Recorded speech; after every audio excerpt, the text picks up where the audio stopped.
Hey, it's the Road Show. Gang's all here. And I think the elephant in the room today is that we just all watched our pals on the Grand Tour for the very last time. Yes. In fact, I was up late, had way too much to drink. I shed a tear. We all watched it, right? It was emotional. Yeah. It really was. Yeah. 22 more years. years. Than expected. Yeah. And I didn't expect it to leave such a big hole in my TV watching. I feel like I'm kind of scrolling through Netflix now trying to find a replacement, and I'm struggling. So any ideas? You're more at a loss than you expected. Yeah, I know. You know, I think we forget when I say this show or whatever, let's just collectively, it's Grand Tour and Top Gear before that, right? The projects these three have worked on. Right, these three. Do you remember how different that show was, you know, in the automotive landscape, you know, the quality of the cinematography, right? Like I had never seen anything like that. It was so different, revolutionary so well done. That it was. really was. When you looked at the contrast when they showed the old clips in this last Grand Tour, you know, it's like they say, like, the days are long and the years are short. I mean, I could not believe the contrast. Yeah. But how did we ever watch TV that wasn't high def? As much fun as they've had, though, like, that's a long time to be doing it. They've done a lot of traveling, spent a lot of time away from home. Like, we've been doing this, well, obviously, Ryan, you've been doing it longer than us, but, you know, even just doing this, you go, okay, right, wow, we're at episode 22. So that's more than Harry Potter, but it's nowhere near. Is that our metric? Yeah. There's nowhere near as many as them, and you go, gosh, do they, you know, was it because Clarkson didn't like electric vehicles? He thought the future was going to be crap, but, you know, I think that's self-correcting, course-correcting as we speak anyway. Did you hear what he said today about why he quit? And he said it was illegal to have an opinion anymore. Well, that tracks, though. Like, that's on brand for him. It is, but there's something to that, and people want an opinion, isn't it? Sure. People want an opinion, right? I mean, that's a lot of the reason we all tuned in was because they did have opinions, and it made you think whether you agreed with it or not. It definitely made you think. But I think if you go back to, like, what Alan was saying, over 22 years, look how much has changed in terms of the way we're able to interact with our TV personalities directly, like with social media. That was not a thing when they started. No, completely different. I think they have more freedom. So when they moved from the BBC over to Amazon, I think they got more freedom. So you saw more swear words coming in. You saw more flexibility. So, and also more money, right? That opening scene from the very first episode, it's outstanding. Yeah. Right. You know, driving through the desert, 3 Mustangs and all these other cars joining them. Control yourself, Lindsay. Control yourself. So. Well, and they've done. There's been enough time in between that first episode of the Grand Tour that I had forgotten until they revisited it in this last one, and there is, I don't know what it is. It's a little bit of nostalgia, I think. Obviously, growing up around those cars, they have a special place in my heart. But it, like, that kind of kicked off the emotion of, like, it's very sort of a rallying thing, and it kind of makes you get a little, you know, emotional. And then that sort of kicked it off for the rest of the show. Yeah. Did you guys see Captain Slow in Jay's garage? And no. I have not. I'll have to look. Now we know what we can watch next. Yeah, it's one episode, but I don't know. It looked like he had just had burnout to me. I'm waiting for, like, another announcement that, I don't know. Don't take this the wrong way, and I'm trying to be upbeat, but it's like, you know, you find he's got, like, a brain tumor or something. So it's just he's definitely pushing gin. Was it now. filmed when he was just in LA doing the gin tour? Yes. Yeah, you think he was pickled, do you? You think he was... he was probably tasting too much of his own gin. It's just, and this is why I didn't try to bother him when he was at lunch and we were seated next to him. I looked at that face and I said, that's a man that needs to be left alone for an hour. Really?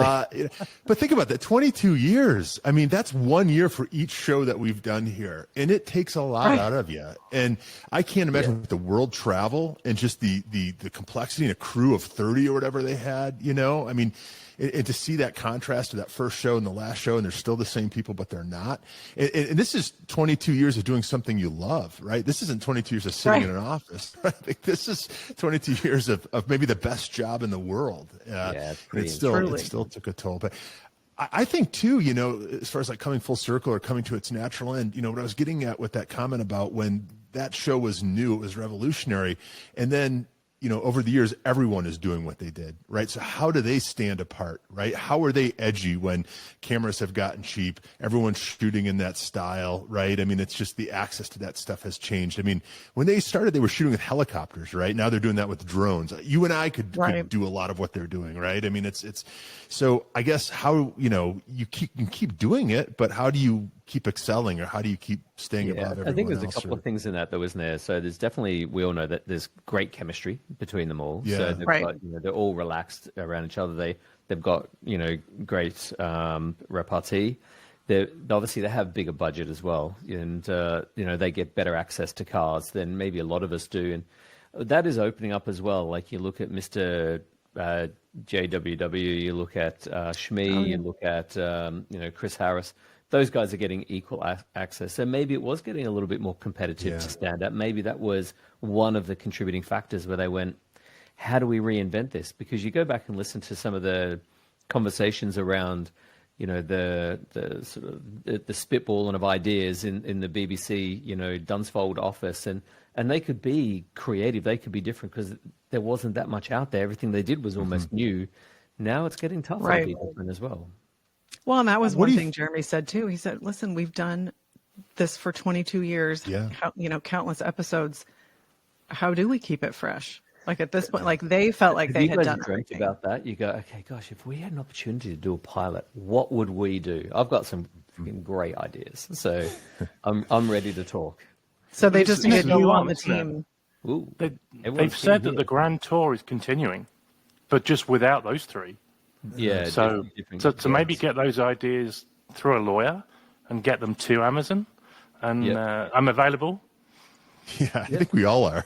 Yeah. I think we'd all sacrifice, you know, 4 hosts instead of 3. That, wouldn't we? So, I think they need it. It may be controversial, but I think that they were starting to. So the Sand Job, which was the one before, I didn't enjoy that as much. I kind of felt that the jokes were repetitive, and you know, it kind of. But now that last one, it kind of felt like it was on their terms. Yeah, you know, I'm sure a lot of them are on their terms, but this one was like, what do we want to do?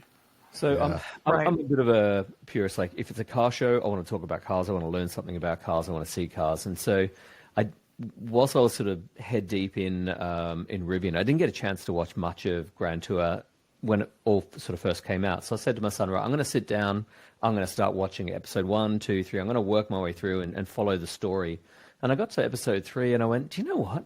I said, it kind of feels like it's 3 blokes just pissing around out there, you know, and not a whole lot of car. And my son went, I don't think you should watch the rest of it. Not that much more in there. You don't like this one. Yeah. No. It's funny you mentioned the Sand Job, because when I went to watch this last episode last night, I realized I only got about 20 minutes into the Sand Job. I never finished it.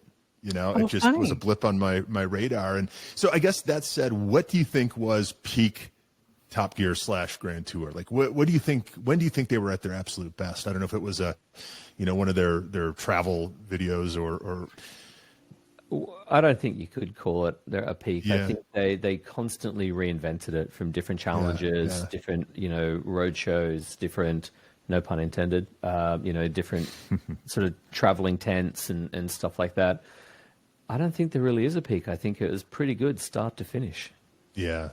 I think that's what made it so remarkable was, like you said, Alan, like the chemistry that the 3 of them had, because people have tried to replicate it with other trios, and it just hasn't hit the same way that they did.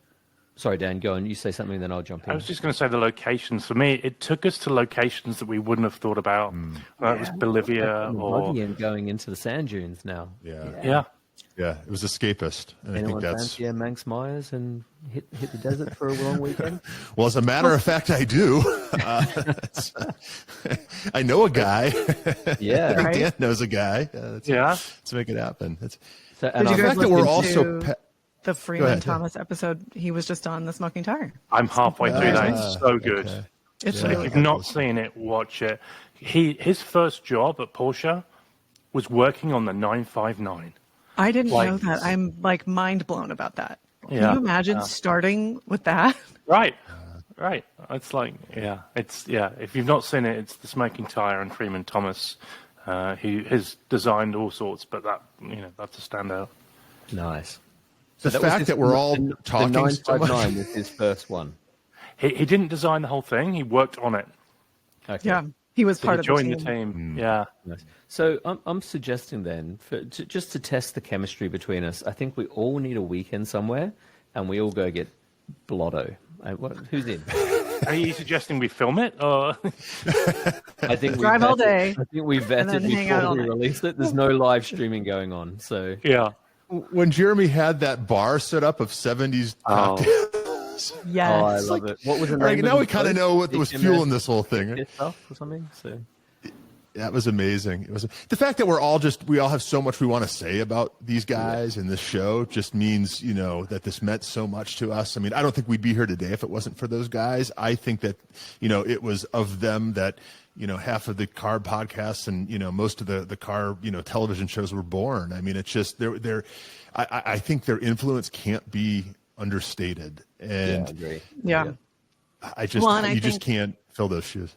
No, and I mean, I have family in England who aren't particularly car people, but they were the ones that turned my family onto it. And I think that was the thing in that country when they first started was even people that aren't car people were loving the show, like the universal appeal. It was light entertainment, wasn't it? And even it was funny on Sunday night, the family all gathered around to watch Chris Harris and Paddy McGuinness have this sort of two blokes traveling, into different countries and exploring, and it's basically another two blokes getting pissed up. And it's not really about cars because they drove a Volvo Estate, which was interesting because they're in Sweden, but I kind of expected a little bit more. But it's not what you typically think of in a car program. No, right? Although it is a great car, but right. And we'll come to that to Dan's question in a bit, but. It was like old times with the family sitting on the sofa watching, these guys again. So where it was appointment television before you could just queue up whatever you wanted. Right. Yeah, exactly. Right. I'll never forget the time I first saw Top Gear and those three guys. I was up visiting my parents. My parents live in the woods of Wisconsin. They have a terrible Wi-Fi connection. At the time, it was even worse. We had to wait for this thing to load, right? And so I remember watching maybe 15 minutes at a time, and then we had to stop and watch the rest of it. It was buffering. Blew my mind. It was buffering. Yeah, that's a term I'd forgotten, right? Top Gear in the USA. Yeah.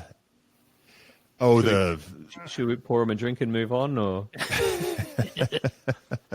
give them the last rites? Yeah, that was never my.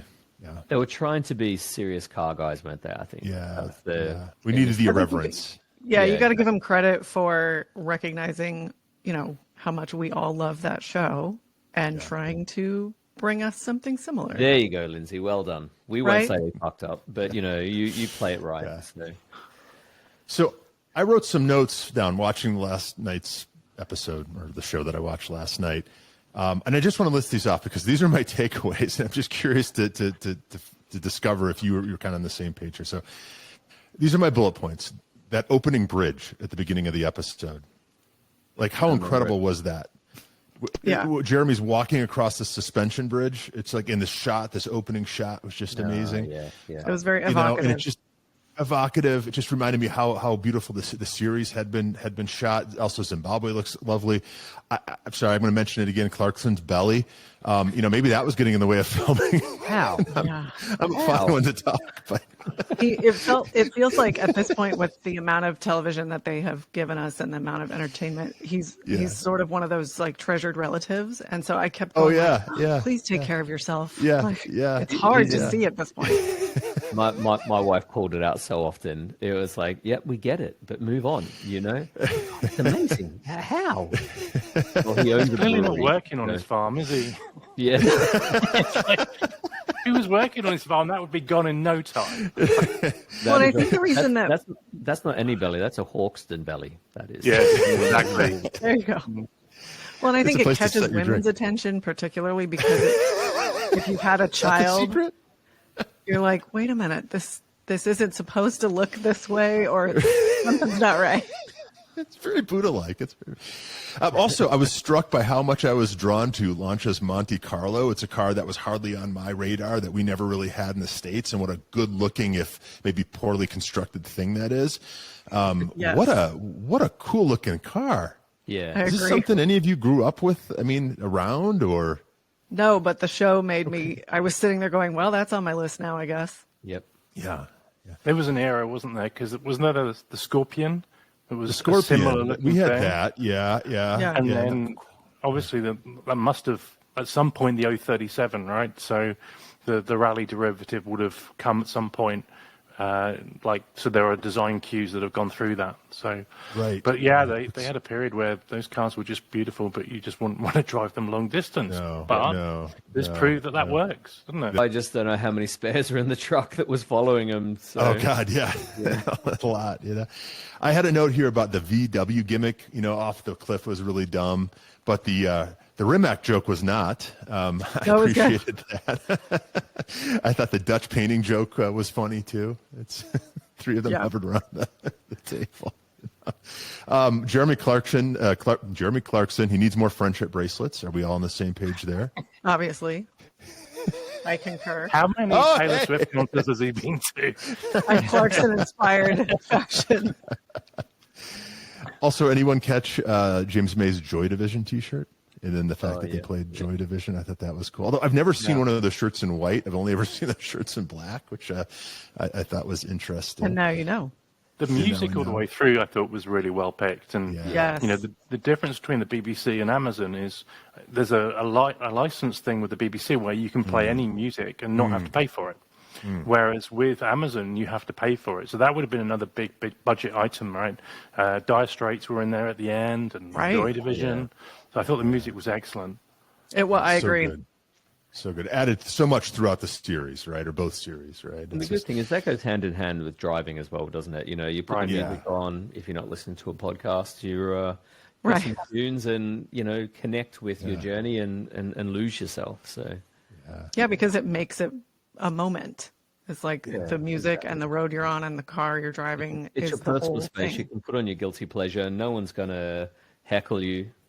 So Alan cruising with Britney Spears. We won't tell anyone. Hey, I'm more of a Tay-Tay guy myself, but okay. I don't even know who Tay-Tay is. Oh, is that? Come on, Ryan. Oh, okay. Come on. We know what Ryan's getting for Christmas. I'm the guy that was excited to find out The Cure is coming out with their first new record in 18 years. Have you seen those guys lately, by the way? We probably shouldn't talk about the Top Gear guys, but a couple more thoughts. I love the idea of the HMS Eco. Oh yeah. And this idea of the green bag, right? That Jeremy carried, right? And he would just bring out when he was traveling for the show, and he, put it back in the wardrobe or however he referred to it. And last thing I'll say is, bag yourself. You look like an organized guy. You'd have a very much not, Alan. People have this like a bug out bag, right? You've heard this term, a bug out bag, right? I don't know what you put your Leatherman tool and your pistol and some clean underwear. I don't know what's in mine. In a bug out bag, mine has Pringles and Doritos in it. Anything else, I don't want to be caught short without any snacks. That's right. Listen, if the world is ending, you want to have your comfort food.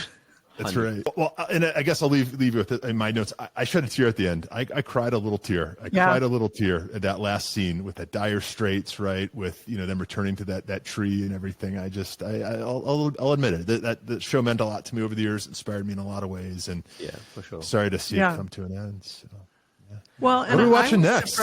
So where from here? I was really surprised how emotional and open about it they were throughout the show. I don't know if you guys caught that. And then the ending scene with the contrast of the original scenes and the final one. Yeah, that was cool, wasn't it? Yeah. Many shows don't end well, right? Whereas I think this one did. You think about Game of Thrones, and everyone was so disappointed. Yeah. Whereas I think this was the perfect ending to that series. Yeah, they did a really good job. I never watched Game of Thrones. I watched the first episode, and I saw a bloodbath and an orgy, and I thought, well, this is probably a bit much for me. I'm going to go and look. That was pretty much all episode. Yeah, I didn't finish it, but I remember the discussion around the ending and the outrage. Yeah, people. Did anyone else get geeky about the watches? Oh, 100%. There was some interesting. I spent I spent 2 hours trying to figure out what was on James's wrist. That was a weird one. Like the other two are like, watches that you would want to take on adventures. Yeah. And his watch, James May's watch, was a Lego watch. Well, that makes sense, though. That's on brand. Happiness Yellow Lego watch by Lego. It's like, perhaps he does need to get some counseling or something. He's a massive Lego fan. Didn't he build a house? He had that James May's house Lego edition. Yeah. What's a watch like that run, Dan? I looked online, but it's a few $100. It's not a... Okay. Whereas the other two, Omega and Rolex, right? And that's... Explorer I know which one I would 2. go for. That's what I want, the Explorer 2, right? You're doing watch checks? There we go. That Coachella. What's going on? I'm the black sheep today. It's like a car. You got to drive them once in a while, right? Or otherwise they go bad. They need service, It's just... but also shout out to Jay. Obviously, we had the opportunity to record with him recently. His GMTs are out tomorrow. So by the time this comes out, they'll have already been out. So they are so good. So good, yeah. So, you'll have heard that show by the time this comes out. But we had a really great conversation with Jay, and he made if you didn't hear it by the time you listen to this, go back because he made an announcement. He gave us an exclusive. Yes. Stay tuned. Yeah. Oh, man. It's been a hell of a week, guys. And speaking of deferred maintenance, I feel like I've got some deferred maintenance personally. On yourself? I'm also myself. It's starting to show. Do for some warranty work. I'm taking my car down to Porsche Colorado Springs tomorrow because that car, this GT4 behind me, is bumping up against its 4-year warranty. And so I haven't been driving it. Some things are going wrong. My TPMS sensors are going. I've got a coolant sensor that screams at me every time I go in. It needs a windshield. It needs tires. It needs its 4-year service. So I'm expecting not a small bill. But it's a reminder. You got to drive these things. Yeah. Yes. But it sounds like a good excuse to go see John and Justin and say hi. Well, that's what I was going to get. Yeah. I don't know. Maybe I'll even sneak into the first Dibs episode tomorrow if I play my cards right. But anyway, so. That's a good plan. Have you timed it on Friday on purpose, knowing that they're recording on Friday? And it feels like you have. All exposure is good exposure. Speaking of, Alan's been posting stuff on TikTok, which has been blowing up, which has been pretty crazy. Like, who knew we'd resonate with the TikTok crowd? It's an interesting one. There is social media full stop. Some of them will get a handful of likes. Others will get thousands of likes. And you just like, I can't get my head around what works, what doesn't, what's the algorithm doing that day. So yeah, we're still playing around with it, trying to get in touch with more people. And obviously we're up on YouTube now as well. So that's early days, only a week in, but that's getting some good traction and bringing people back into Apple and Spotify as well, which is learning. And YouTube every day. It's the handle is It's the Road Show Podcast. It's the Road Show Podcast. It's the Road. That's what you want to type in, and then you'll find us. So that's been nice. So thanks for doing that. Yeah. For me, and obviously talking about content, and you go, okay, great. We need to be more active and open up what we're doing to people out there. And you think, okay, great. What are we doing? And so obviously we've had a crazy couple of months, and Ryan, you've had more than probably most of us, but. We're still having that sort of come down from Car Week. Yeah. So, Dan, do you want to you want to pose a couple of challenges to us from the? Yeah, I was thinking for next year. So slightly inspired by our friend Colin and the fact that he took an electric Hummer to Car Week. Also, I was never forget. Hashtag never forget. Yeah. You guys have lived that. I was also looking at the Carmacudgeon, is that right? The Jason Camillo podcast. Carmudgeon, thank you. Carmudgeon. And he talks about Carmacudgeon. Yeah, it's the new song by Boy George. He was talking about someone taking a Citroen XM to Car Week. So it kind of got my gears moving a little bit and thinking, well, what would the perfect car for Car Week next year look like? And there's a few rules around this, right? Because you're never going to be able to take a car that's more blingy and more expensive than anyone else there, because there are billionaires there with their Paganis and their, all that sort of stuff. So you want to take a smart car to Car Week, not a physical smart car, because that still wouldn't work. But you want to take a car that has got, it's going to make people turn around and notice you, but for the right reasons. And I'll say that electric Hummer was on the borderline. Getting out of that. Borderline wasn't good attention. Right? You'd never want to call him anything in the area at that time. That's what made it work. If there was that's 20 right. of them, you'd be like, that's right. Next year's no good, right? It's too right. Been done. Or whatever. It's been done. Right. But Dan, you're like a Brazilian footballer, giving you such a very narrow place to sort of thread a ball. Like, there's some rules around this. Yeah, do you want a framework? Because I kind of developed a framework, right? Go on then. And I've got some ideas while you guys are thinking about cars as well. So firstly, there's got to be a really high chance that there's either no one else with that car, or at least like maybe one other of that car. So you want to get a car. Going to be there, right? So you don't want to be at the same place. It's like you don't want to be at the same place at the same time. Yeah. Secondly, you want a car where either if you're stuck in traffic, the guy who is in the Pagani or in the Bugatti gives you a nod. So you want a car person's car so that the people who are in the know what it is. And this doesn't have to be an expensive car. You ideally want 4 seats, but not necessarily. So I'll allow 2 seats as well. But you want to take your mates with you in the car. And it needs to be able to survive Car Week. So we know that it's long days, it's lots of traffic. So buying something maybe from England in the 60s might not be your best choice, right? Zimbabwe, fine. Car Week, a whole other challenge, right? It is. So I've got a list. So maybe if you guys start thinking about some cars, and this list is in kind of order of epicness, if you will. I'm going to start the list with the Chevy SS. Do you guys all know what that is? Yeah. Yes. Yeah. Well, Now and they Alan, remind me, because I think they were badged under Holden also. Well, this is the thing.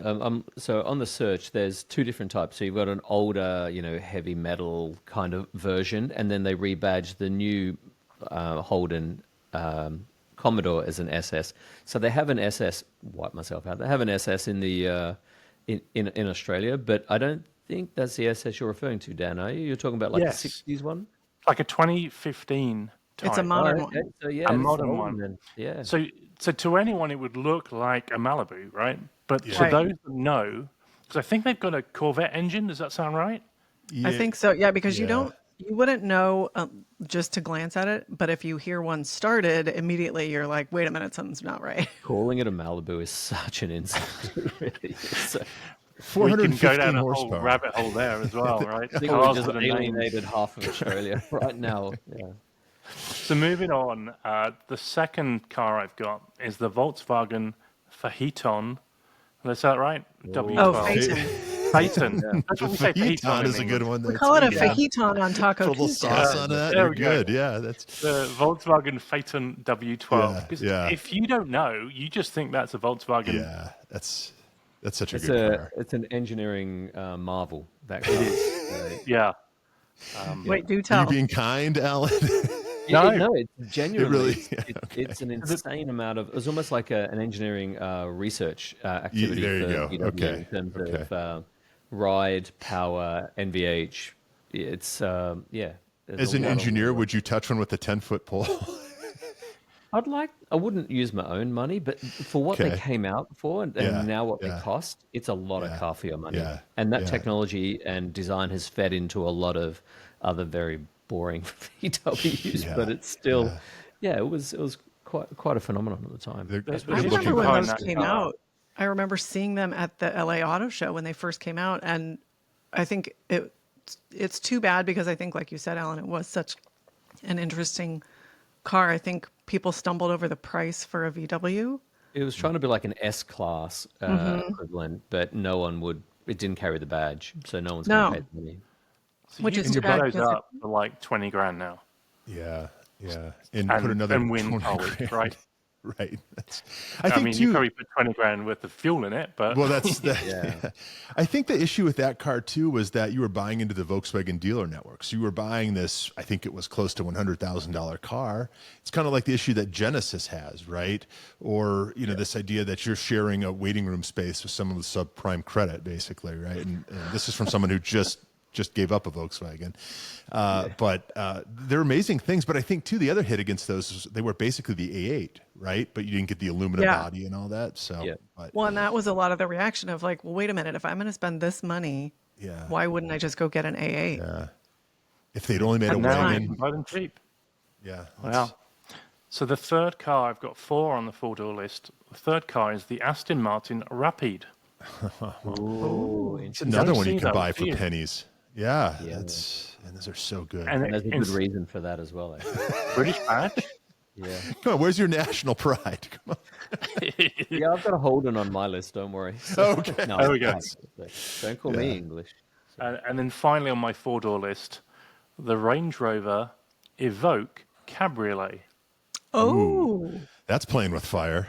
You don't see them though, do you? No, there's a reason.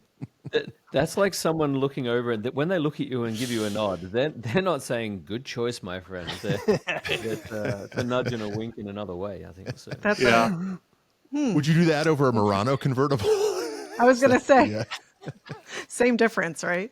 I'll take the option. I'll take public transport. Yeah. No, I think it's that bad. It's that good. Yeah, I think I have less of a problem with the fact that it's a convertible. It's just I've never cared for the vehicle that it's built upon, right? Yeah. Would we do a Range Rover convertible? I know that there's some aftermarket outfits that do those. Is that too? You mean like the big one? Too much? Yeah. Is that like a footballer's wife's car? Well, or you could whatever just go buy one of the Queen's old ones because she did have some that were. Yeah. So carriage. So. It was a challenging one when I tried to sort of frame it, and I thought, okay, after being at Car Week, what would I do? And obviously, you've got 2 different bookends of use case. One is, you've got the heavy traffic. You want to be comfortable, lord it up in something. So actually, I don't even know how expensive they are or how rare they are, but I don't remember seeing any up there. Something like a 1971 Mercedes 280 SE factory cabriolet. So it's like a big, comfy, loungy, 2 people in the back, probably 5 people in the back, actually. So for me, that was kind of like a bit of style, cruise along, you're going into the Quail or Pebble. It wouldn't be out of place. But then if you're going to another event or you want to hit some supercar party afterwards, trying to keep to the 4-seat formula, the Koenigsegg Gemera. That thing, good call. from an engineering standpoint, I don't even know where that engine sits in that car. How you have 4 people and 4 large carry-on luggage in that blows my mind. It's Doctor Who's TARDIS, that thing. Magic. And it looks good. And it goes. It really does. It really does. So that's me. Okay. Yeah. All right. Lindsay, you want to go next? Did you win the lottery and not tell us? Sure, I can go. I dream a lot. In fact, I dream of winning the lottery every day. That's what gets me through the day. You're doing a little manifesting. You can't win if you don't play. Exactly. That's right. I like the Mercedes idea, though. I think that's a cool. Yeah. Cool car. Yeah. Well, I can go next unless, Lindsay, you want to go? Sure, I can go. I can be quick. Okay. So going with the Mercedes theme, that was one of the things I was thinking of too, Alan, but and I don't know the exact designation, but it's often colloquially called the Evo. It's the 4-door sedan with the giant wing on the back. Oh my God. Yeah, so it's the evolution of the 190, and they did 2. They did an Evo 1 and an Evo 2. Yeah, the 190 Evo. I thought you were going to go the 600, like the limo version that world leaders had. I thought that's what we're going to rock up in, because there is only a handful of those around. So right. Well, the reason I like the Evo is that not a lot of people know what it is. And the wing does catch your attention, but even then, not everybody knows what it is. So it's kind of a sleeper stealth, like wink to those who know. Yeah. And then to those who don't, it just looks like a nice car. Yeah. But I don't think there would be any others up there. I think an E36 sedan, M3, would be an interesting choice because you can still take 4 people comfortably. Again, I don't know how many there would be there. and it's another kind of like under the radar choice. I do like the idea of just going like full modern comfort like you did, Alan, and do a Range Rover Sport. Like, I think that's, given the amount of time you spend in traffic, I think that's a really nice way to travel. Yeah. Which we never got a ride in, by the way. I know. Next year. It was so pretty, though. We did get to see it, which is nice. And then the fourth option would be just kind of go, like, take the Colin route and go for contrast and just take a really nice pickup truck, because you're not going to compete with the supercars. And there's an element of people go like, oh, that's interesting, especially depending on who's getting out of it. Yeah. You get. I would not want to try and park that in Carmel. No. Which was the SUV pickup one of the GMCs? They did a Cyclone and a... Oh, the Typhoon. Oh, the Avalanche? Typhoon. Yeah, which one was the pickup? That was the Cyclone. The Avalanche. The Cyclone. Yeah, the Typhoon was the SUV. And funny you mention that, because I had a friend there, shout out Mike Lasasso, who drove his teal Typhoon to the event and actually slept in it the first night because the hotel he had a reservation was so bad that he'd rather sleep in his Typhoon than in the hotel that he paid for. So, but that's Car Week, right? Right. Yeah. He got a story out of it. That's right. But what was what was the vehicle you were just saying? Not the Cyclone, not the Typhoon. You said that was the Avalanche? Well, that was one of their, I think it was like a 4-door, right, and it had like a convertible bed where you could. Yeah, that was an odd thing. It was very odd. Sleep pretty well in that. Yeah. So those are yours. Those are mine. Yeah. All right. Well, I mean, my thought immediately went to the electric G-Wagon, and then I thought, where are you actually going to charge that thing? But that's a car you can kind of front in that thing. You can look good. You can kind of see above the world. You're not too big. You can maneuver in town. But then I thought, you probably have the same issue we had at Amelia Island last year, which was you can't find a place to charge it because there are lots of people there in electric cars, and I don't know what the charging network is like in these small towns, right? So strike that one out. Mercedes-Benz 300 CE. Hang on, let's go back to the G-Wagon. And you can do tank turns in it. That's right. You can do that all day long. So. That's right. You're like, I didn't make it to any of the events because I was too busy just doing tank turns in my car. And personally, I like the idea of the G63 better. But that said, there's something about the stealth, of an electric G. But the Mercedes-Benz 300 CE, like, do you remember the 124 era? You never see those things. They're still beautiful. They're peak Mercedes, and I think you'd still catch the eye of some people around town, maneuverable. Yeah, there's a seat in the back, right? So you could bring 4 people. I also had the E39 M5 on here, Lindsay, but I don't think I'd want to drive a stick around. But those who know, right? That's one of the great cars to me, in many ways, peak BMW. The idea of that was my other. Yeah, I haven't driven one that was a well-maintained example, so I would want to do that before I made my final choice. I'm going to drive that 600-mile example that Paul Zuckerman just picked up, right? I know. That's. It's such an interesting example because it's an M3 color. It's an E36 color. Oh, that's right. Yeah, that's peak of the peak right there. So I've actually got 3 more. You mentioned the Myers Manx, and I thought that would be such a cool car to drive around town. Yeah. Right? I think those are probably 2-seaters, but I didn't see one. Look at the attention they got, on the green, right? And I think that would just be a power move. Get some good music going, cruise through town. Who cares if you're going slow, right? I mean, it's not really a car to be driving fast, right? That's such a fun choice. Right, but just on that, the guys on the East Coast that do the Porsche stuff have done a specific Myers Manx for the owner of Myers Manx. And they've put, I think it's an RS engine or some sort of big engine in the back of. So it's the Ingram folks. Oh, sure. Road Scholars. The Road Scholars have built it, and they delivered it at Car Week to the owner of Myers Manx. So he was rocking one with a pretty cool engine in the back. Nice. That's pretty fun. There you go, Ryan. You just need to borrow that from me. Goals, right?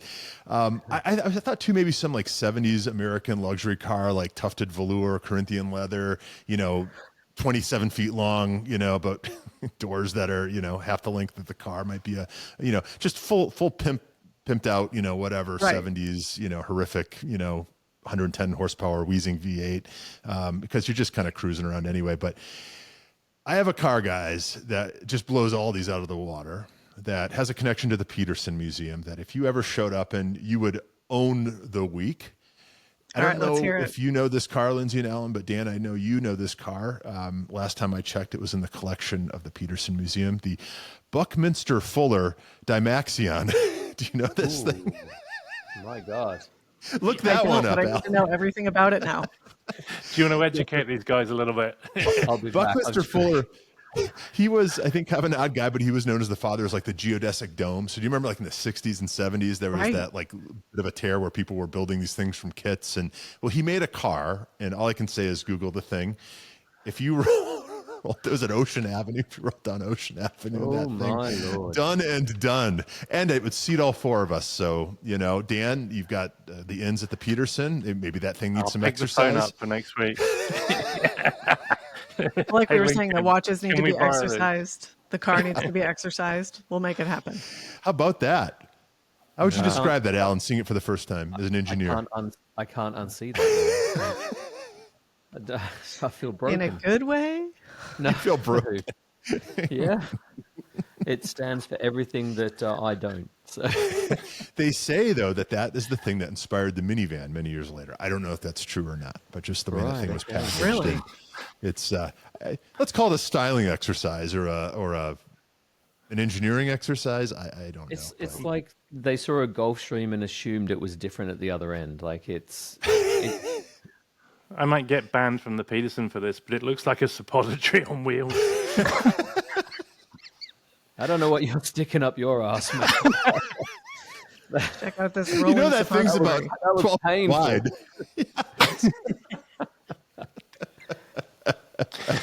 It is brown, isn't it? Oh boy. Okay, Things have taken a turn. Yeah, but I mean, I'm telling you, that's your mic drop car for cars. Right, you got it. Yeah, that's it. It's shock factor. You win on that alone. So, Yeah. Well, and you know you'd be the only one, right? Oh, you'd be the only one. yeah. I'll make a call after this. How did those things never take off? Yeah. Yeah. Does it have a CD player inside? And does it work? You can get one of those. Sleep in it quite easily. I got no answer for that. No. So that's the next bit, isn't it? Yeah. If you've got an old car, things don't work sometimes, and I had a car like this growing up, but it was a cassette, not a CD. So, Dan, I like you posing the question, and this was tougher than I thought it was going to be. Well, you go, you deliver it because you can explain more about your framework here. So this is just a bit of a challenge, I thought, right? So imagine if you went to Car Week and you didn't go to the Pebble, and instead of going to the Pebble, someone handed you the keys to a 90s car. And you get to drive the 90s car Sunday morning, no traffic around, you know, the mist is clearing, you're doing the coastal route. Only one problem, the car has a CD player in it, and the CD is stuck. So you can't get the CD out, and what's worse, it's one song on repeat. So what 90s car are you driving, and what song are you listening to over and over and over again? And I'm assuming you can't turn the radio down. Yeah, the radio doesn't work. It's only the CD. So I want to hear what your answer is, Dan. Yeah. So do you want me to go first, or Alan, did you have something to... You can go first, mate. I'll jump in after.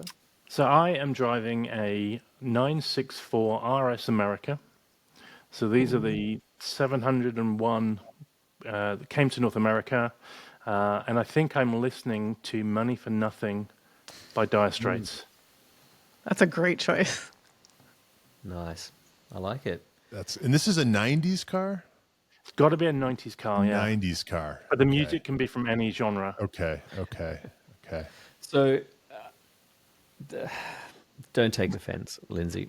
So, I'm in a Mustang from the 90s, and it probably will break down because it was a really dodgy period, wasn't it? So, are we talking early 90s or late 90s? Well, the one because they were very different. Yeah, exactly. So, all right, well, we can go either way. Like Vanilla Ice 5.0. That's what I see you in, Alan. That was the soundtrack to my youth. Oh, okay. Yeah. I mean, same. I'll show you the tattoo on the other arm one day. I'm pretty fly for a white guy. Don't worry. So,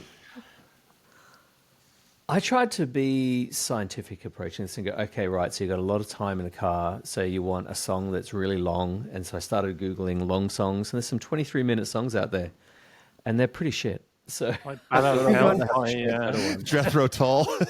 Going with Inagata Devita. Yeah, there's a Pink Floyd one out there, and I'm thinking, is my laptop broken? Is anything playing? It's like little chimes in the background. I'm like, right, I gotta up the tempo here. Got to get going. Yeah, and my classic for me is always a Jamiroquai, Virtual Insanity. I'm a big Jamiroquai fan. It takes me away. But so how long is that song? not that long. But it's pretty similar start to finish. You could loop. You probably wouldn't even know that it's finished and started again. Yeah. But I kind of went through a bit of a journey on this, and I think I learned a lot about my bad music taste, actually. So there was Tracy Chapman, Fast Car, with but the Luke Combs edition, that's good. The Doobie Brothers, so that took me to a dodgy place in Australia, listened to the music. Nickelback, Rockstar, and my head started to hurt after listening to that for a little while. Slipped into a bit of Eric Clapton, Cocaine. Oh, that's a good one.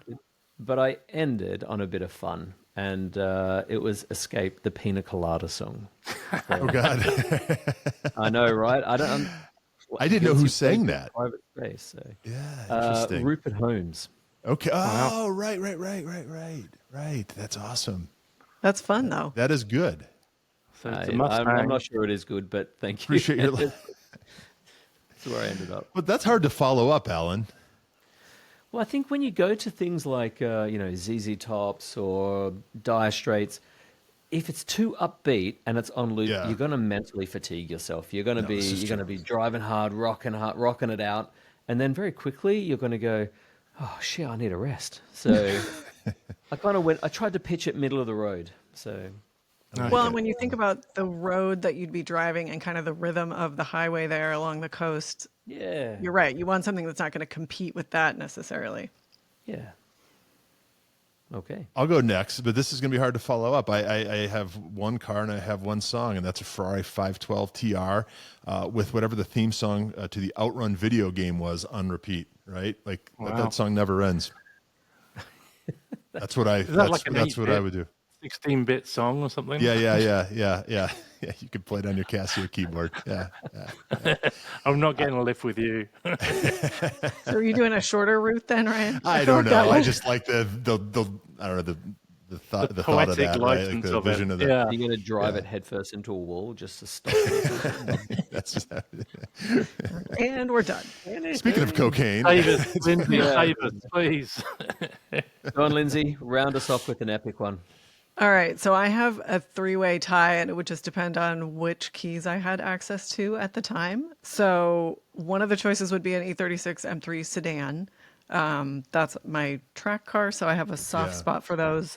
But I drove a stock one last year, and it reminded me how much I do love just driving in those, because I feel like it's such a true driving experience. And I would love to drive a well-maintained E39 M5 because that might be an option. The only one I drove had not been shown as much love as it should have been. So I have to take people at their words when they talk about how amazing they are. That's a design that I've always loved, and it's such a classic car. So I would love to experience one. Are you delaying telling us your really dodgy song here? Come on. What is it? I'm hanging in there. Oh, wait a minute. Okay, so the third choice would be a Ferrari 308 because I think those are just so fun. Yeah. And I guess I'm doing like a bunch of ties here because it would be between two songs, both Tom Petty, either Learning to Fly or Into the Great Wide Open. There you go. Nice. Good songs. Good choice. Yeah. Pretty good for driving, right? Especially if they're looping. Like those are good. They're very sort of, they're not going to beat you up like you said, Alan, but they're uplifting, and they kind of like they complement the scenery and the drive rather than competing with it. Right. So between now and next time we get together, you're only allowed to listen to that song now in your car, and let's see if the response is what. I think Ryan's going to be. Hey, I'm already halfway there. Yeah, that's right. His whole camera will be shaking. That's right. Beavis and Butthead. That theory. That's it. Right Yeah, on, we didn't right know on. when we were choosing that it was going to be that song for the next You week. got to live by your choice now. This is it. So, Are we all committing now to Car Week next year? Absolutely. Yeah. you know, I have to confess something. So, because it falls at the same time as school holidays, my wife is like, okay, so you'll go to that, and then you'll maybe fly to Boston, and we'll do something, Martha's Vineyard. And I said, do you know what? Maybe I just do Car Week every other year. There is not a day has gone by since I've said that to her where I think, you idiot, why did you say that? So, Like, I'd like to revise my answer. I might have to go buy a handbag and just say, do you know that thing I said? You didn't come across as the handbag type, Alan. Whatever gets me out of jail. She has quite a collection. I'll tell you now. So. It's no small commitment. That was Spike's advice. If you're going to buy a car, buy a handbag. And after all, your wife's like, just whatever. Let's go do it. So. It's a big commitment, financially and time wise. And, but then I think back and just what an amazing time that was and how that was probably my best spent money in years. Well, and when you think about, wonderful. The fact that we're all still in a way, like coming down off of it, it changed all of us. I think we said, and I think that happens every year. Every time you go, you come out of it a different person. But so the impact can't be overstated. In Europe, there's different events that go on though. Like you have the classic Monaco, you have the classic Le Mans, and they're alternate years. So you go, gosh, maybe I need to feed this into the cycle of doing those. Because then I also like going to it's a bit of a family thing. We go to Monaco F1 through the year as well, right. And you go, it's an eye-wateringly expensive year. Yeah. So I've got to save for my pension. I'm getting older, so my 401k. We all are. Yeah. I think that to bring this back to Top Gear and Grand Tour, I think seeing those guys at the end was just a real reminder, that we're all getting older. And damn it, they made those 22 years count, right? And there's a lesson in there for all of us because you never know. You never know what the next year is going to bring. So do these things if you can. Just do them and figure it out later, So. Yeah, that was a big part of my takeaway from the show was just watching them and going like, we get the time we get. What do you want to do with it? Go on adventures. It's just like, go do it. Yeah. Yeah. Well, Dan, you did your amazing Goonies road trip. And, we're still waiting for the video of your dance out the front of the house. They wouldn't let me in. I don't know why. So you did the dance then. So can we give it the proper name, please, Alan? The Truffle Shuffle. That's right. The truffle. Hashtag Truffle Shuffle. There you go. So. Well, cool. Was this a show, guys? I think it's a show. I want to leave you guys with something though. So I'm coming into a bit of a dilemma, and get some thoughts together. We're coming into winter. There's two things that I need to think about. Well, three things really. Do I need a different daily driver? So something for winter where I can hack about in gravel, muddy roads and not care. Right. Do you need winter tires really in winter? For the kind of roads that we do. And do you need a winter project? That's the homework for us for the next week. So define winter project. An engine rebuild on a car, buy a new car, like having a car on.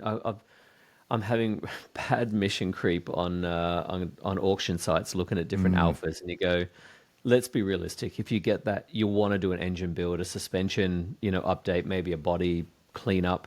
Yeah. So how much of a project is too much of a project? What's just right for a winter so you can enjoy it next summer? We all bite off more than we can chew. What is a good sized project that we can do and enjoy summer and not die with this half-built car in the garage that you're trying to justify? Right. Yeah, knowing that every car project takes 2 or 3 times as long as we think it will. And costs 2 or 3 times as much. Yep. Yeah. So no Italian cars, no French cars, no British cars. You can have an Italian car if you're probably going to put a Japanese engine in it or something. You do an engine swap. So so that's the homework for the next Sounds week, good. I think. Sounds good. And we also keep in mind too that winter means different things to each of us, right? Yes. Right. Because we're in 4 different places. So interesting. And anyone who's listening, if you've got some ideas, go on to the Instagram page, the Road Show Podcast, and give us your ideas or your epic fails as well. So photos of those are the better stories. Yeah, photos of projects in various states. Send them through, and we'll post them. So hashtag the Road Show Podcast, and we don't do this enough, but we need everyone listening to like actually subscribe to us across all the platforms: Apple Podcast, YouTube, Spotify. That's really what drives the ratings. And I don't know what we did, but we're way up there. I want to keep it going. Yeah, throw in a positive comment and some positive feedback would be really, really good as well. Yeah. And I've heard many people, do the beg and plead. And I thought, they're just trying to grow their, network and try and monetize.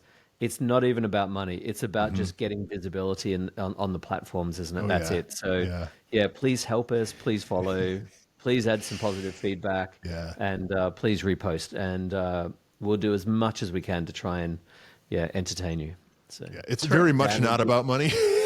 In fact, Dan will do the truffle shuffle if we get to 10,000. Right, Dan. People funnel things. There you go. Hell, we'll all do the truffle shuffle if we hit 10,000, right? So there you go. Right on. So, all right. Well, thank you, friends. So until next time, I'm Ryan in Denver.